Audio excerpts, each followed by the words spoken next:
How do you correctly translate desktop design to mobile? Optimizing for mobile is not mandatory, but it is very handy. People often overlook this or try to build their mobile version one-to-one with the one they have on desktop, which doesn't really work that well. It's very important to get this right, as more than half of website traffic is generated by mobile devices. So, here are a few tips to consider when translating your design to mobile. Number 1.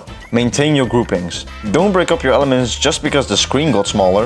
If things are grouped on desktop, keep them grouped on mobile. When you start pulling pieces out of their containers just to make them fit, you're not simplifying, you're undoing your own logic. And here's the practical problem. Most builders attach animations and transitions to those groups. So if you break them apart, you break the animations too. Number 2. Keep text sizes consistent. A common mistake is shrinking text to fit a mobile screen. Stop. If your body text is readable on desktop, keep that font size the same as much as you can. Shrinking text makes users squint and reach for the zoom, which is a great way to lose clarity in customers. If it doesn't fit, wrap the text, but don't shrink it. Number 3. Prioritize content over decoration, also known as killing your darlings. If an element is purely decorative and clutters the small screen, kill it. Hide it. On mobile, readability and intent outweighs aesthetics, as there isn't much room to play with. Remember, content is king.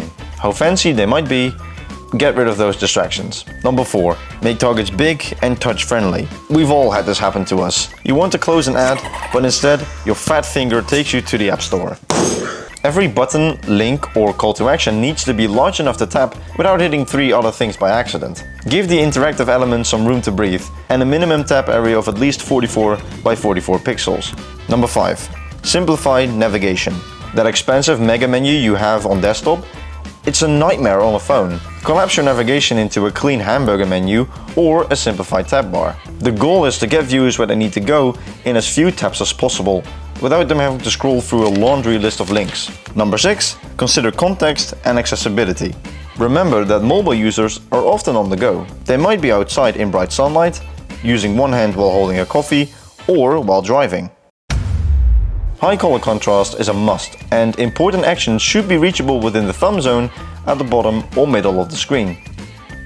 Your users aren't behind a big screen. If they have to zoom, squint, or rage tap your buttons, you've already lost their trust. Keep it clear, keep it simple, and design for thumbs that are actually using it. Good luck and see you next time.